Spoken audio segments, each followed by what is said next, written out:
From the New York City area, welcome to the Badass Counseling Show, where the master badass himself, Sven Erlandson, takes you deep and gives balm for the soul, baby.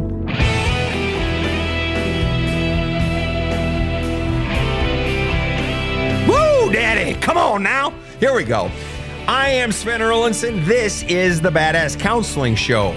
And it's great to have you here, whether you are checking in from being Veronica down in Australia, or you are Joelle from Minnesota, or Casey May in Georgia, wherever you are at, wherever you are from. It's delightful to have you here. I am here to answer your questions, and I am joined in studio by my two faithful compatriots, KC over in the booth, and Rob the Rocket sitting next to me. Rob, speak. But if you could be energetic, what would you say?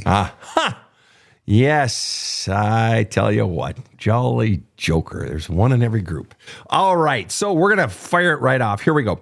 Kath in Saskatoon. Kath in Sask. So it's either Saskatchewan or Saskatoon, right? Or both. Ask this question. Why do people self-sabotage their life? Serious question. She writes, why do people self-sabotage their life? You know, I always struggled with that one as well. And I've learned a lot from clients over the years. And let me give you an example. So I've had many clients who grew up in homes where they weren't safe. And I don't just mean, because our job as parents is to do what? We're responsible to provide and protect, kind of like the police, right?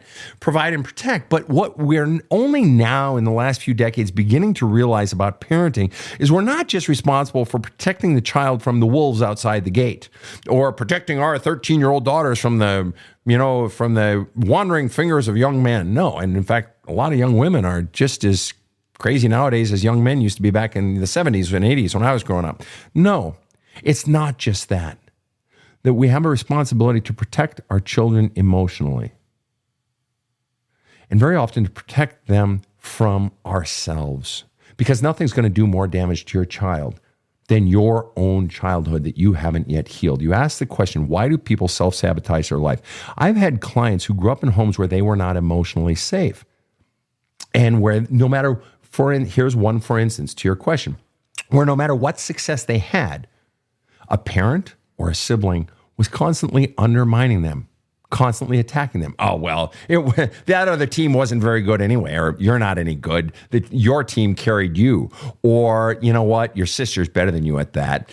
Or whatever it was, that no matter what they had that made them feel good or made them happy, or no matter what success they had, someone in the family would attack them or undermine them.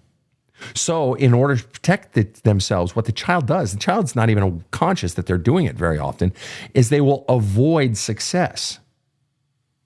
They will avoid success and they will avoid anything that makes them happy. Why? Because happiness equals pain. Because when they were happy as a child, they got attacked. So they weren't emotionally safe. So this person will undermine any potential success or happiness that might come their way for fear that it will bring pain.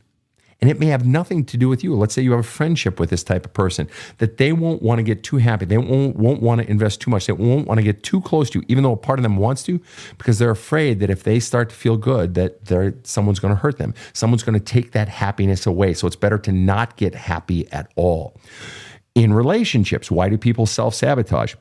It's not even, and so you can see how then in the case of that happiness and success thing, it's not that they're self-sabotaging per se, they're self-protecting, because they've been conditioned from a childhood of anytime I'm happy, it leads to pain. So to avoid the pain, it's better not to get happy at all. They're self-protecting, not self-sabotaging. The person in a relationship who, for instance, I was in a relationship with a woman, and it was only when I was in therapy, and I was in my fucking 20s at the time.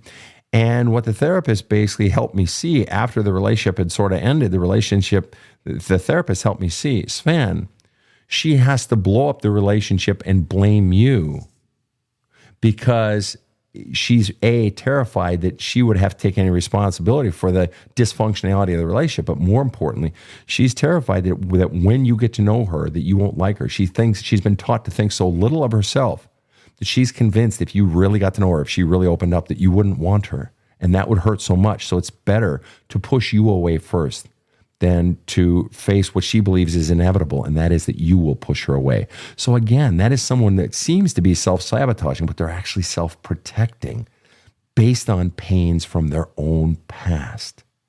That's why people self-sabotage, because somewhere in them, they're acting out conditioning that they were taught about themselves that they can't even see. It's a protection mechanism that doesn't serve them anymore. And so at some point, they're going to have to do the healing work to change that. All right, next question. Mama Bear asks, I just got to ask, what are your thoughts on 12-step groups? Honestly, I have never been in a 12-step group. I have not. So as a firsthand experience, I am incapable of speaking on that. That being said, I cannot begin to convey to you the number of people, as a former clergyman, as a person who has had a counseling practice for 30 years, I cannot begin to convey to you the number of people I have had who have gotten a great amount of good out of 12-step groups. Now, am I saying they're perfect? No, I'm not going to say anything is perfect. But I've known a lot of people who've gotten a lot of help. I just had a client just today who said, my sponsor, I talk to my sponsor regularly, and I am now, 3 years sober, and I'm so grateful for the program, et cetera, et cetera. Hey, man, if somebody's helping others, I'm your biggest fan. As long as you're not deliberately hurting anyone, I'm your biggest fan. So what are my thoughts on 12-step groups? I have no reason to believe that they're not doing great good in the world, and people still keep going, and people still keep using it, and it still keeps working. So, hey, I'm a fan. I respect anyone out there in the world trying to help and make the world a better place. All right. Ashley on Facebook says, why do people push their fears onto others? Because they're afraid. They're afraid. I'm afraid that you might hurt me. I'm afraid that if we go down this path, it could lead to ruin. It could lead to failure. It could lead to bad things happening. And so I need you to be afraid as well. They push their fears onto others because they're afraid of actually healing their fears. Because in order to heal fears, you have to go into them and you have to go into the origins of where they came from. And why do people not want to go to therapy? Why do people not want to go to therapy, you guys? People don't want to go to therapy, or people will quit therapy. Why? Because it's too uncomfortable. Because I don't want to do any more. Because I don't want to change that much. I want to do as little as possible to get maximum benefit.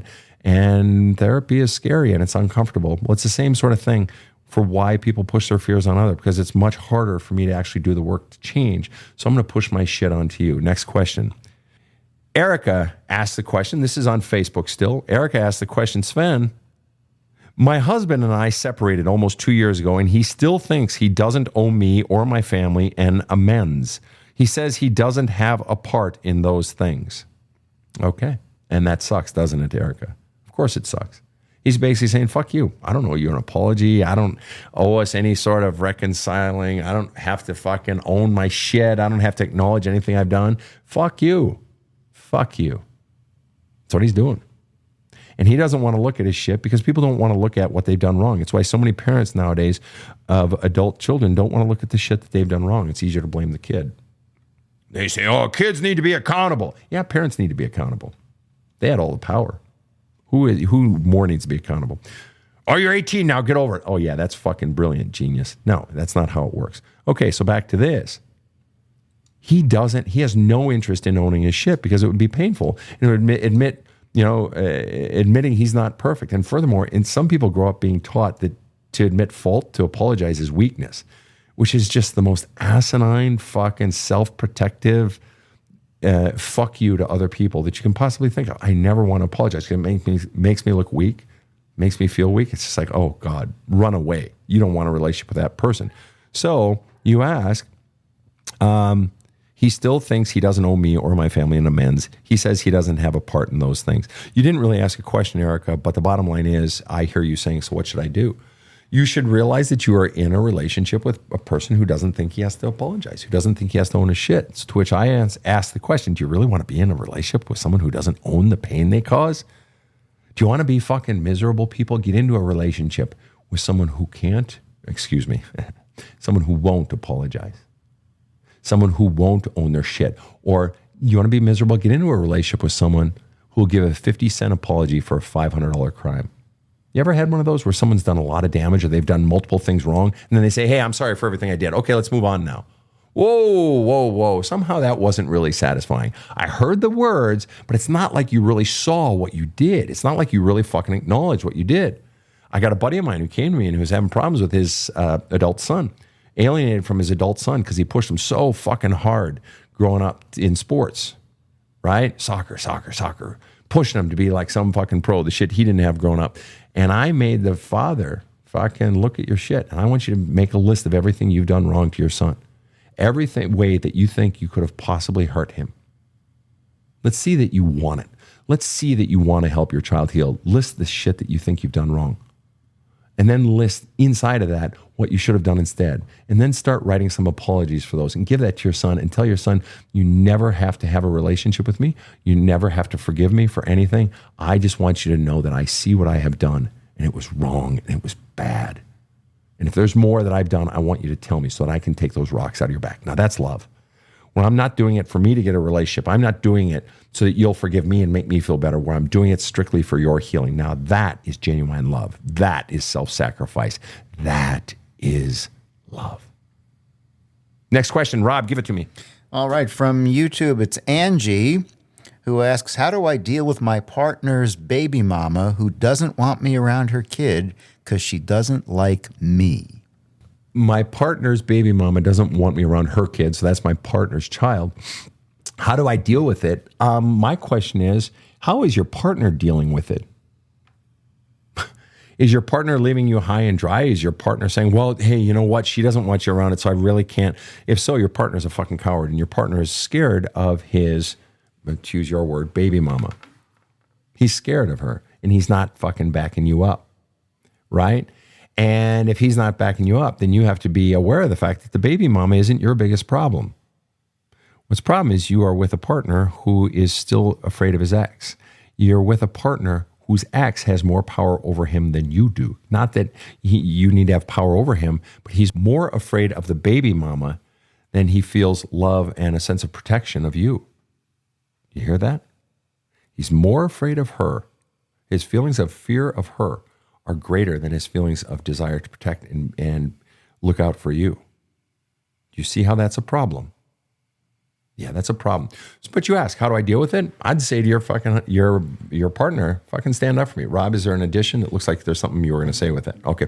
And so I would stand up to the partner. But more importantly, the bottom line is when the baby is on the other parent's time, so on the father's time, assuming drugs aren't being done in front of the child, assuming the child isn't being abused, the baby mama has no fucking say in how the father parents the child.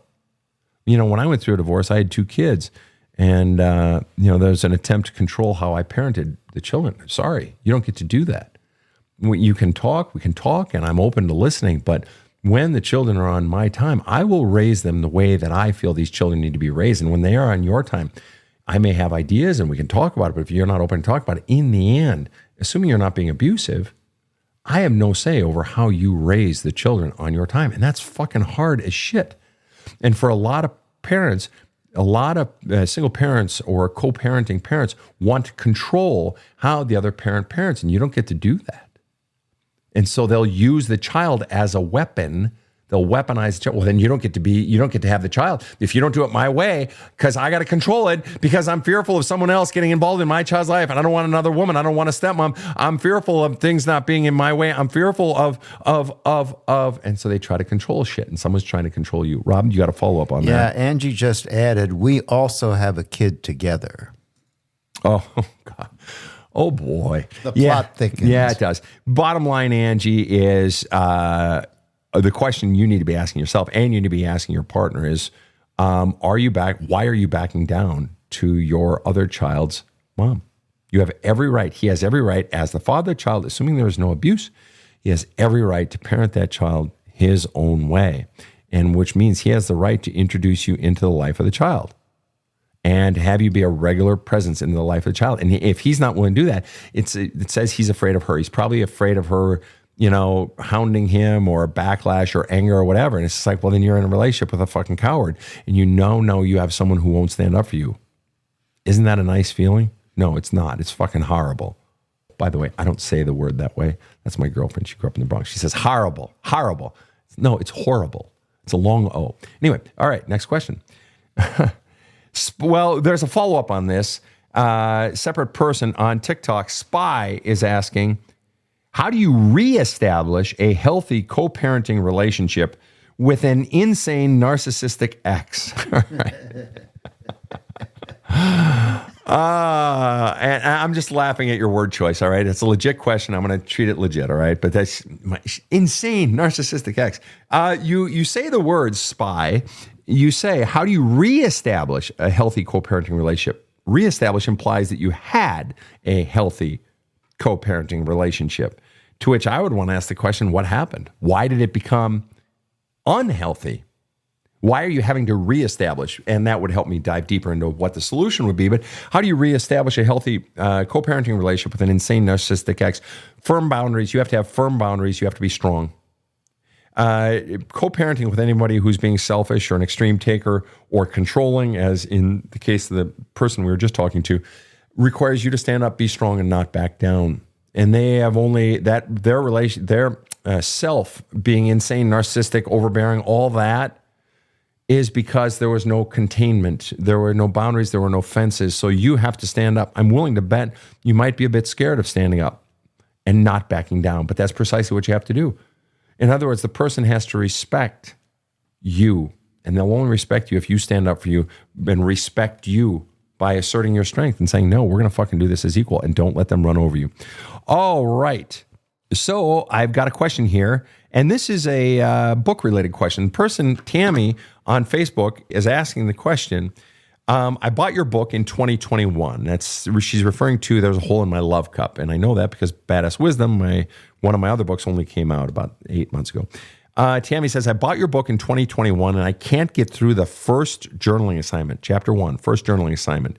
Why do you think this is? The first journaling assignment, folks, by the way, it was only in retrospect that I realized, wow, I came out of the gate pretty hot on that one, because the first journaling assignment is, what is the single most traumatic event of your entire life? Write about it.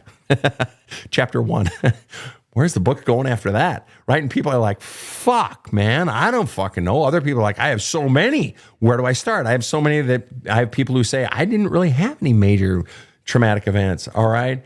And you're stuck. You could be stuck for any number of reasons. You had a lot. You can't think of one at all.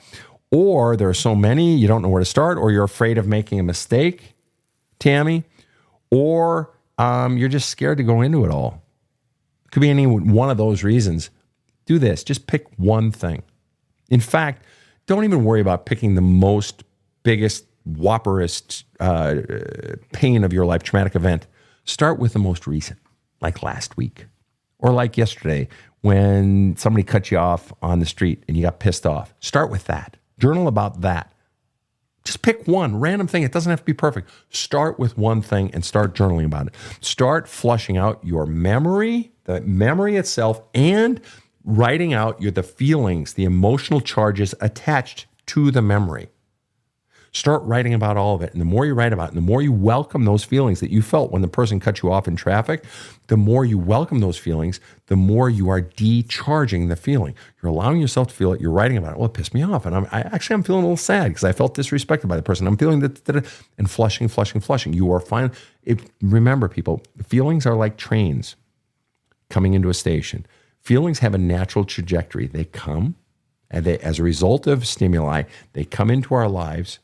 They stay, and then when they're allowed to stay, when they are welcomed, when they are purged out, they leave. Like a train coming in. A train comes into the station, lets people off the train, lets people on the train, and the train departs the station. Choo, choo, choo, choo, choo, and eventually it's in the distance, and then before you know it, poof, it's gone.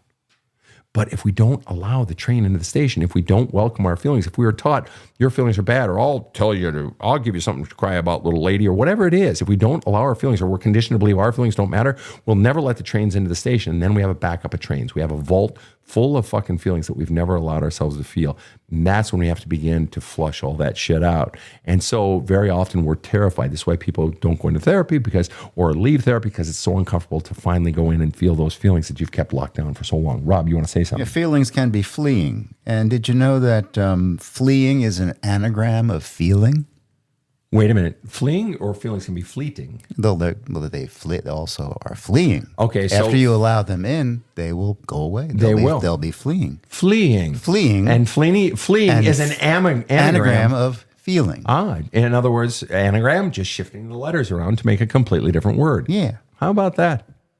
He's a playful little guy, isn't he? Certainly. Oh, certainly. All righty. Next question. And Rob, if you have one, chime in. I got one here from Nina who says, everyone in my life says I am judgmental. Before I pass that on to my 10-month-old daughter, how can I stop this deep-rooted problem? I love your content. Thanks, Nina. Appreciate it. How can you do it? Everyone you know says you're judgmental. All right. Well, then we'll start there. And what I would encourage you to do is get a piece of paper out and a pen and write down, am I judgmental? What evidence have I seen in my life where I do judge? Are they all full of shit, or might there be some truth there? Well, you wouldn't even be entertaining the question unless you're open to considering the fact that there might be some truth there. And the mere fact that you don't want to influence your child negatively with your shit, dude, hats off to you. Seriously. That's you wanting to heal your shit so it doesn't so that we don't have one more generation of generational trauma. All right, so what do? Honestly, you got to look at what is the fear driving the behavior? What is the pain that causes you to judge? So look at one moment where if someone's given you a story of where you have been judgmental, or an instance in your life, in their life, where you have judged them, look at that moment. Ask yourself, what was going on inside of me in that moment when I opened my mouth and I was critical, or I was mean, or I was rude, or I was doubting, or I was undermining? What was going on inside of me? And folks, this is why getting to know our feelings is so important, because it unlocks why we're doing things in any given moment. Because some feeling that I'm feeling inside that I'm either wanting to distract or pack down, or that takes over me, causes me to act in a certain way. That's what it means to be fucking triggered, right? Okay, so in this particular, but very often if someone is judgmental, you want to know what the quick answer is? It's not always true, but quick answer. If somebody tells me they have someone in their life that's judgmental or hypercritical, quick answer, usually it's pretty close to the truth, is you had someone powerful in your life growing up, usually mom or dad, or a sibling. But if a sibling is doing it and getting away with it, it's being sanctioned by mom and dad. You had someone in your life who was critical of you. You have been conditioned to pick shit apart. You have been conditioned to inflict pain on others by being critical. Furthermore, it's likely also an indicator that you have low self-esteem. Why is that? Because I have to tear others down in order to make myself feel good. Now, it's quite possible none of these are true for you. I'm just throwing out possibilities of why you're doing it. Now, the truth is you can get into therapy and have a therapist help you explore it. Or if you want, for far cheaper, you can pen and paper and just start journaling on what the hell is really going on inside of me. Where did these criticisms come from? What is the reflex that's causing me to do it? What am I feeling? Why am I wanting to do it? How do I feel after I do it? Do I feel guilty? Do I feel shitty? Where is that coming from? If you want sort of a step-by-step process, again, this is where I recommend the book. There's a Hole in My Love Cup. You can get it at badasscounseling.com. It's available as audiobook, paperback, and ebook. And if you want the audiobook is only available on badasscounseling.com. But more often than not, if someone is defaulting to critical, it's a self-protection mechanism. It's a self-aggrandizement mechanism. It's a way of lifting myself up because I think so little of myself. When I was a kid, 2nd, 3rd, 4th, 5th, 6th grade, 7th, 8th, 9th, 10th, 11th, 12th grade, you ask anybody who knew me back then, I was a fucking cocky fuck. Fucking arrogant. And when I was in elementary school, I was a bully. I pushed down Missy Miles, broke her arm. Actually, one of my lieutenants did, Noel. I said, go push down Missy, and he did, and it broke her arm. And so I got in trouble. And it's good that I did. But I was always bragging in junior high and high school, making up fucking stories because I wanted attention, right? I would make up stories to make myself feel bigger, because then people would look at me and then I felt important and I was getting attention. People are critical of others as a way of making myself look making myself look good by putting down others. So if you're being critical, if you're being judgmental, it's because it's likely come from a place of low self-esteem and or you were conditioned that criticism, and so by keeping you're conditioned to be criticized, and so by keeping the focus on someone else and criticizing them, you're able to keep the criticism off of you as well. So I've just given you about 5 different possible reasons for your judgment, but your judgment of others. But I'd recommend getting the book, There's a Hole in My Love Cup, because it's going to take you so deep into your shit. It's like crawling up your asshole, and you're going to see some fucking shit you don't want to see, but that's the healing shit. All right.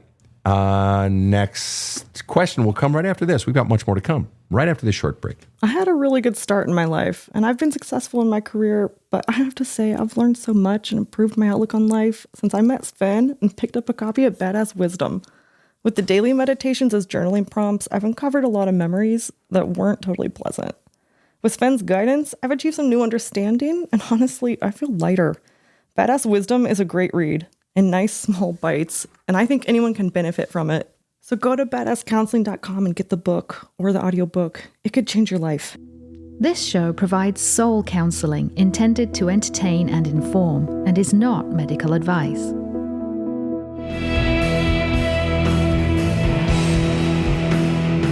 Now, back to the badass.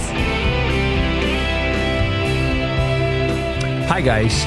We're back with more questions of the lightning round of the Badass Counseling Show. All right, here we go.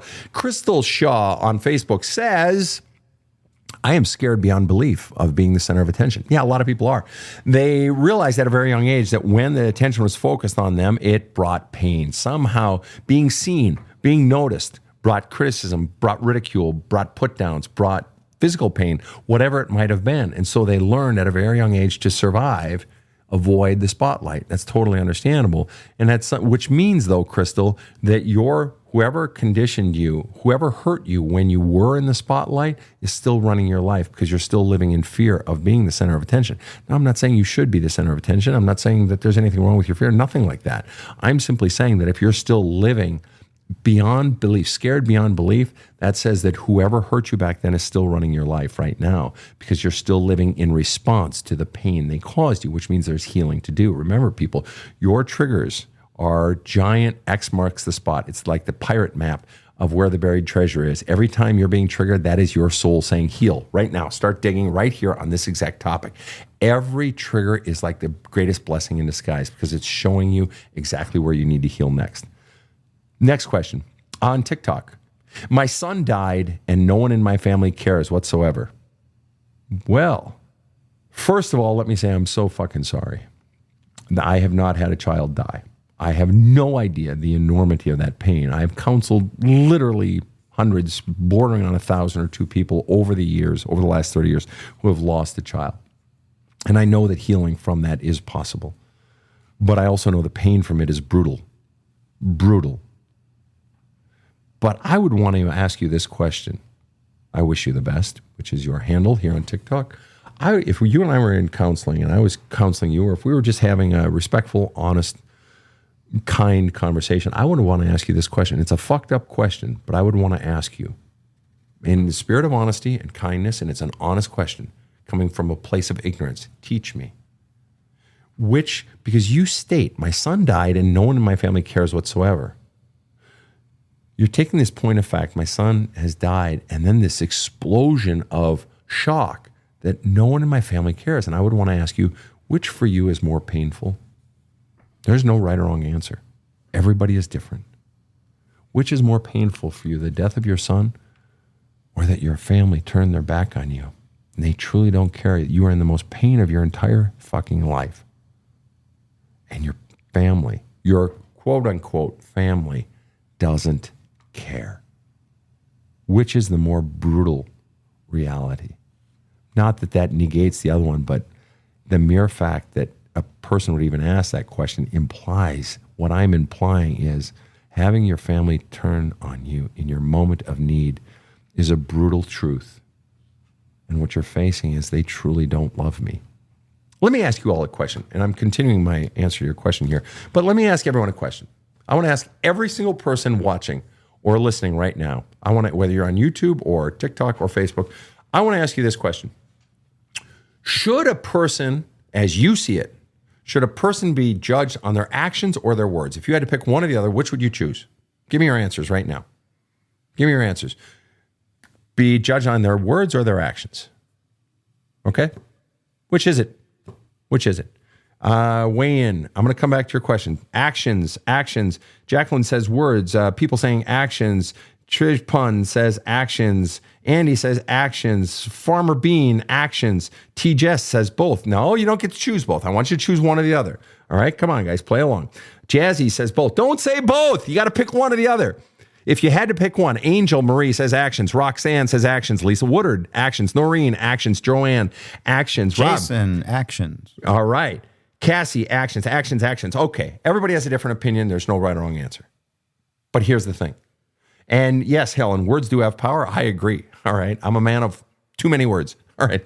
But they do have power, and I agree. And that's why it's so critical in parenting. But the question is, which should a person be judged on? And as a lot of you see it, a person should be judged on their actions. Therefore, when I wish you the best says, my child died and my family doesn't care, basically, they've turned their back. They treat it like it's no big deal. They've not come in love. If we were to judge that family based on their actions in a member of the family's time of greatest need, if we were to look at that family, would you call that family based on their actions loving or unloving? If we judge their actions, hell, if we judge their words, and I'm guessing their words are in this case reflective of their actions. Or maybe they aren't. Maybe they're saying, "Oh, we love you. Oh, we love you. That's so bad," but they're really not. Their actions aren't loving. Is the family loving or unloving? Layla says unloving. Blue Diamond, unloving. Jen, unloving. Dumb and Angel, unloving. Marie, betrayal. Nana, unloving. Redhead, unloving. Karen Woods, unloving. Jesse, unloving, exactly. Jessica Leonard, ooh, that's heavy. Yes, it is. But think about it. People are always saying, oh, judge me on my actions. Great. Okay, let's judge you on your actions. It's unloving. And so I wish you the best is her handle when you say your child died and your family basically doesn't give a shit. That is not love. They don't love you.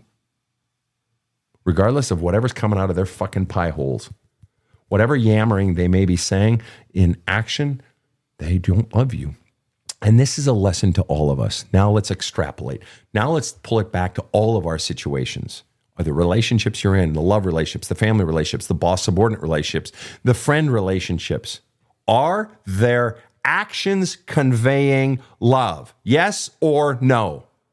Are their actions towards you conveying love? Yes or no? Are your actions, regardless of what you think you are, regardless of your intention, are your actions conveying love for the other person? Or is it conveying self-interest? There's that one. All right, next question. Betrayal of a loved one is in Dante's Inferno the worst sin.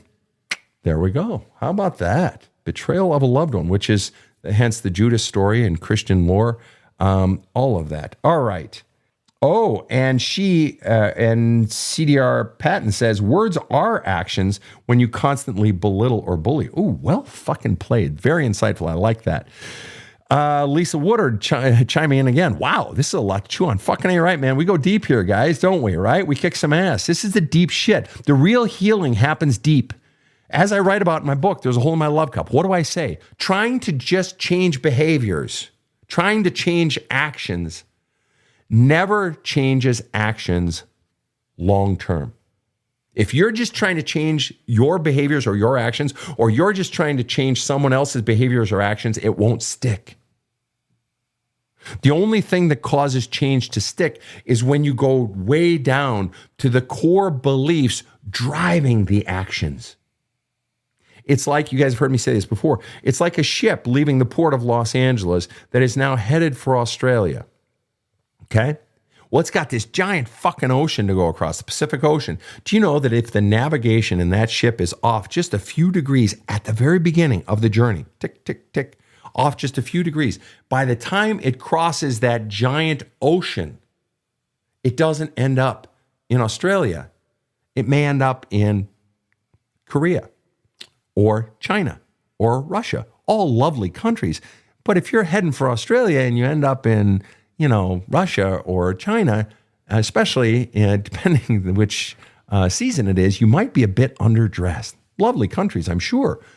But the point is, if you don't change the core beliefs driving the behaviors, those behaviors that you supposedly change are never going to stick. This is why we go down to the deep shit, people. All right, to which Billy Joe says, it's hard to dig deep to the core when the memories are missing. Yes, and I hear this all the time. Sven, how do I change? How do I get into my past when I don't remember my childhood and so on and so forth? And it's what I was saying earlier. Start with yesterday. Start with yesterday when your coworker said that thing that hurt your feelings.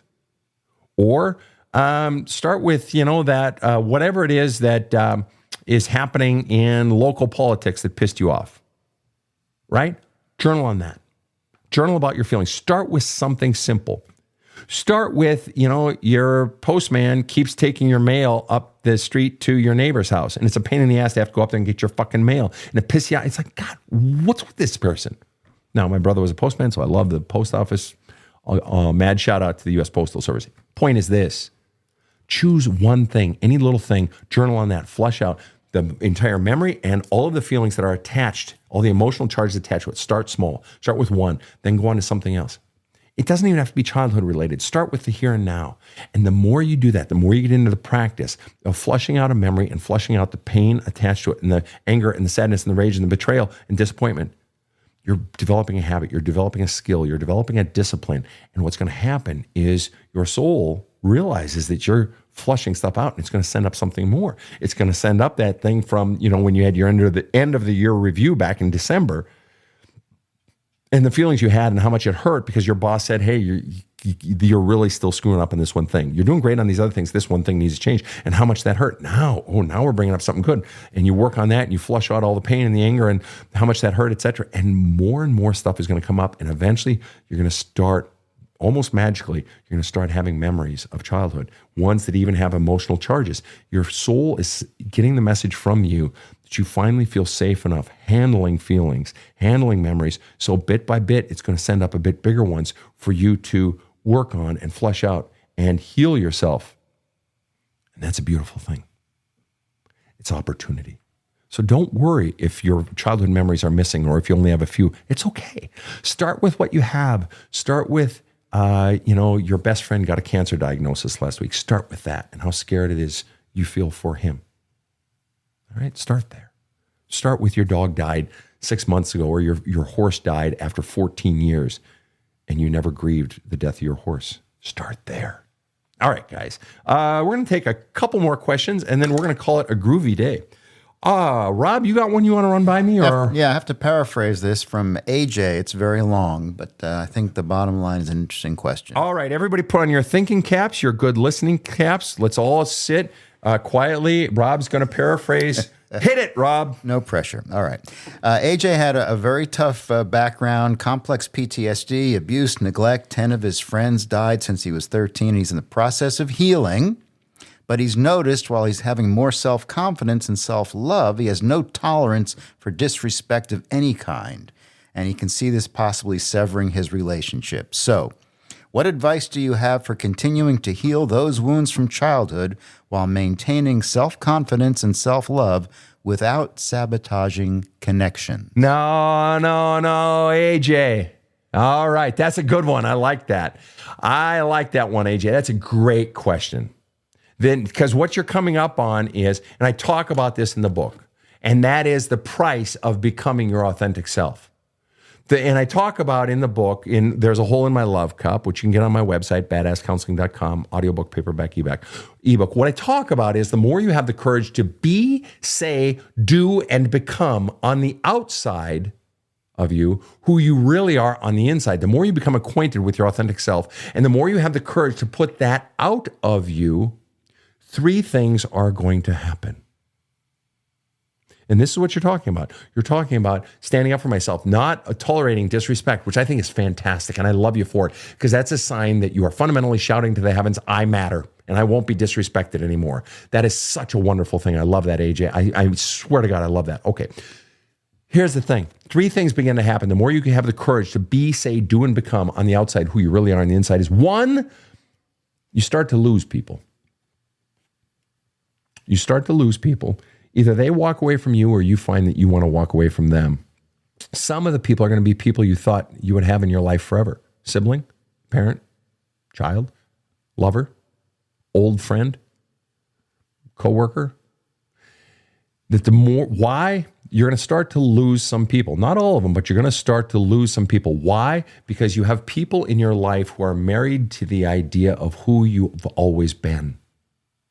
They want you to be who you've always been because that's comfortable for them. It's secure, it's safe, it's predictable. They want you to go back to being you. They don't want you to become anything. They want you to stay what you've always been. And so they're going to apply any pressure that they have. Families are particularly good at this, employing all resources to keep you the way you've always been. This is why the hardest thing to break out of oftentimes is the entrenched shit of families of origin. Okay, so you don't want to lose people, but I'm telling you, if you are being authentic, there are going to be people who will either walk away from you or who you want to walk away from. The second thing that happens then, and this is where people often short circuit the process of becoming authentic self because they don't want to lose people. It's too scary. I don't want to be alone. I don't want to lose them. I can't bear the thought. But guess what? The more you become your authentic self, the more there's going to be a grating, like two hard rocks against each other, a grating of you becoming your authentic self and they're pushing back or they're trying to keep you down. And you're going to realize this relationship is becoming more and more and more uncomfortable. And eventually you're either going to walk away or they're going to walk away from you. Second thing that happens, the more you have the courage to be, say, do, and become on the outside who you really are on the inside, is you're going to start to effortlessly attract people. And this is not power of attraction shit. This is just, we are naturally in life drawn to people who burn clean energy. We really are. Have you ever met someone, I don't mean someone who's always happy and has a happy face on and you know they're just a fucking phony. I mean someone who's just clean, who just is like, they just have great energy and you know it's real. Ever been around those people where you know it's just real? They're just good. And they're kind, but they're also firm, but they're just like, they're not burdened by their own shit. Ever met someone like that? It's just like, you just are drawn to them. It's such a beautiful thing. You'll begin to effortlessly attract people who love what you're becoming. Or you'll attract people who say, I love that you don't even know who you're becoming. I just love that you have the courage to become. So, or people who say, if you went back to being that other person, I wouldn't be the least bit interested. I love what you're becoming. So one, you're going to begin to lose people. If you choose to truly become who you really are on the outside, the person you really are on the inside, put it out of you and live an integrated life where outside and inside are integrated. One, you're going to lose people. Two, you're going to gain people. And three, and this is where people think I'm full of shit, but shit will start to fall out of the sky. And I don't mean shitty shit. I mean the good stuff. Opportunities, experiences that you couldn't have even foreseen coming, you could not have scripted. I had 9 different TV offers come to me over about an 8-year period. Rob can confirm it. He's seen the contracts. All right? Where they wanted to have me come and host a show, where they wanted to build a show around me and so on and so forth. I did literally zero to solicit any of those. Shit was just falling out of the sky. The point is opportunities, blessings, all sorts of stuff is going to open up right in front of you the more you have the courage to be authentic. All right. You wanted to have a podcast and I was the shit that fell out of the sky. That's actually true. And actually, I didn't even want the podcast. KC, it was her idea. She said, you need to have a fucking podcast. And then we're like, no, I don't want to do that. I don't want to do that. And then it's like, well, wait a minute, Rob had it. And then she approached Rob. And Rob's like, well, that could be interesting. And Rob being the good sport and hey, let's give it a shot. And literally it would not exist. Casey and I both know this podcast would not exist without Rob. You guys don't understand. I'm not the one working here. All right. You know, here, you know what? I came up with this, Rob. When I was in California this last week, I finally figured out what our podcast is. You guys give me a second here. That our podcast is this. You want to know what it is? Here's what I can't wait. Shut up. All right. The design for think of a car, like a sexy ass sports car fast. All right. Do you want to know what the three of us know the person who does the voice of the show? When we said we were going to do a podcast, I knew instantly. I didn't know the person. I knew what I wanted. I wanted a British female voice. Why? They just command respect. It's a cool voice. I knew I wanted that. The person who does that voice is like the sizzle on the steak. That is the paint job and the look of that car. It's the sexy part of To me, it is like the flash, the excitement of the Badass Counseling Show. KC was the designer of the car. She's the creative. This was her concept. Rob is the engine. Rob is the rack and pinion steering, the McPherson front struts. Rob is the fucking 800 fucking horse fucking Hemi fucking. Rob's the fucking engine. I'm just the fucking driver. That's it. Rob's the fucking engine. KC is the design of this whole thing. The person who is the voice, is the sex appeal of the whole thing. I'm just the fucking driver. Doesn't go without the driver. Yeah, well, driver ain't shit without a fucking great car. All right. We have room for one more question. I promised Rob we were going to go a little short tonight because we did 2 very long episodes earlier in the night. All right. Rob, you got something good over there? I got a bunch flashing right in front of me right now. I do actually have an interesting one. All right, give it to me. I will. Genevieve says, or maybe it's Genevieve, I'm not sure. My husband and I are both digging in and healing. We have kids, and I wish we'd healed ourselves earlier. What kind of journal questions can I prompt my kids with so they can process, especially when they're upset with each other? They're 11, 13, and 17. Okay, 11, 13, and 17. My mother got me started journaling when I was 13. So 11, 13, 17, those are all good journaling ages. What sort of questions can you offer to them in getting them going on journaling? All right, this is really a great question. You can actually, and plenty of kids start journaling younger, all right, 8, 9. Start with the basics. Give them a list of 10 questions. Open-ended questions. 10 things that make me sad. 10 things that make me happy, and why. The sad was put a why after it as well. And by the way, if you're going to give your kids journaling questions, they need to know that they will have absolute privacy. You will not read them, and that there will never be any pressure to share them. Why? Because then that journal turns into their best friend. I just had a client this week tell me, Sven, fuck, I went to my fucking journal and I was able to rage in my journal like I'm not able to rage with my best friends, because with my best friends, I'm afraid if I say it, well, then I got to be accountable to what I said. Sometimes I just want to rage. And I did your journaling thing, Sven, and it fucking worked. Okay, so your child has to know there's privacy. So 1, what makes you, 10 things that make you sad, kiddo, and why? 10 things that make you happy, excited, why? What is the single biggest thing that mom has done to hurt my feelings? What is the single biggest thing dad has done to hurt my feelings? If I could change one thing about this family, what would I change? If I were boss of the family for a day, what would be my rules? Okay, what you're wanting to do when it comes to journaling is like when you're trying to get your child hooked on sports, for instance. When my children were young, all right, like real little, like 2, 3 years old, I got a big fungo bat, big fucking bat, huge, right? And it was light, and a big old fucking wiffle ball or whatever. And we'd go out on the boulevard on Minnehaha Parkway in Minneapolis, and I'd just pitch to my son all the time. And every pitch, or almost every pitch, was like, oh, great swing. Even if he missed it horribly by a mile. That was a really good swing. Oh my gosh, you're doing so great. Or, wow, what a beautiful sunny day. Isn't this great? Do you feel the grass in your feet? And I just made it fun. There was no correction. Oh, choke up on the bat. Oh, you need to swing that hard. Fuck that shit, man. Jesus, you're making it fucking critical. Make the journaling fun. Fun questions. What's your best memory? Tell your kids, what's your best memory from your first 10 years of your life? What's your scariest memory that you have? Okay, you're just making it fun without any consequence. And then as you're getting your children down the road because what you're doing is you're teaching them how to write what they think, how to write what they feel, how to identify a happy feeling, how to identify a sad feeling. You're teaching them how to do it by simply calling on their experiences. And even if they only write one sentence, that's awesome. Write and give them open-ended questions. And you can actually journal this. So a list of 20 open-ended questions like, I am ... In other words, that's how that sentence starts. They have to finish the sentence. Or darkness ... In other words, finish the sentence. Happy things make me wonder, ... Family to me, ... So give them some open-ended stuff as well.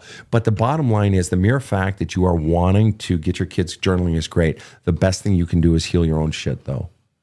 And for those of you who are wanting, as an aside, those of you who are wanting to help heal your adult children, when you believe that you have done, engaged in things that have caused them pain, and every parent has, and you're willing to open up and be vulnerable, I want you to go back and I want you to watch a video that I reposted, and I posted it on the date of December 25th, 2023. Write that down. Go back if you have adult children and you want to help them heal from the shit you've done wrong. My parents did this when we were all six of us kids when we were in our 20s. My mom did it again when she was in her 80s. But both of our parents came to us and they helped us to unburden the rocks from our backpacks and our back, so to speak, that they had put there by pains they might have caused or ways that they had failed us or what have you. And watch the video from December 25th, 2023, because I basically talk about 7 things you can do to help your adult child heal. And it's not about getting a relationship with them. That can't be the goal. The goal has to be helping them heal. Then if they choose to have a relationship with you, hey, fucking bonus. All right, people. Rob, how are you feeling? What are you thinking of tonight's lightning round? I'm feeling great. And Genevieve says that was perfect. And that's the way I feel about today's show. Wonderful. And yes, Kelly, TikTok, December 25th, 2023. Instagram, December 25th, 2023. Facebook, December 25th, 2023. It should be up on YouTube, but any of those platforms, December 25th, 2023. All right, fine people. So many more questions still coming in.